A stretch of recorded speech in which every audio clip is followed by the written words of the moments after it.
السلام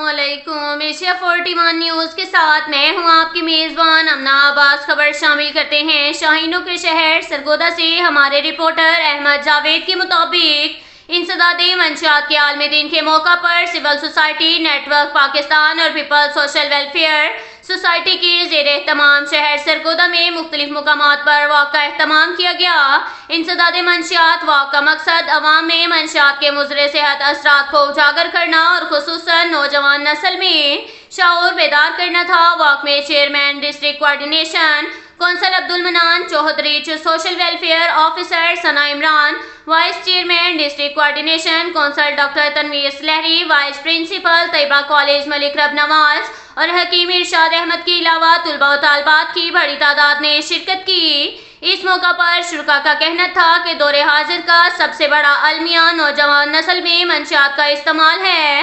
منشیات فروش ملک و ملت کے وہ دشمن ہیں جو نوجوان نسل کو تباہ کر کے ملک کی بنیادیں کھوکھلی کر رہے ہیں۔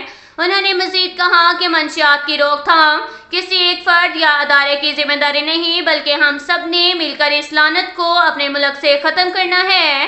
منشیات فروشوں کو بے نقاب کرنا ہر محب وطن کا فریضہ ہے۔ انہوں نے مزید کہا کہ منشیات کے استعمال سے لاتعداد خاندانوں کی زندگیاں تباہ و برباد ہو چکی ہیں۔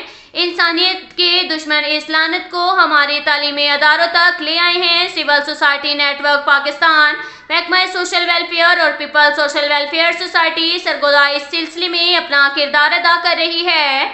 ہم سب نے مل کر اپنے تعلیمی اداروں کو اس لعنت سے پاک کرنا ہے۔ People social welfare society Sargodha کے زیر اہتمام سرگودا مختلف تحصیلوں میں بھی انسداد منشیات کے عالمی دن کے موقع پر واک کا اہتمام کیا گیا۔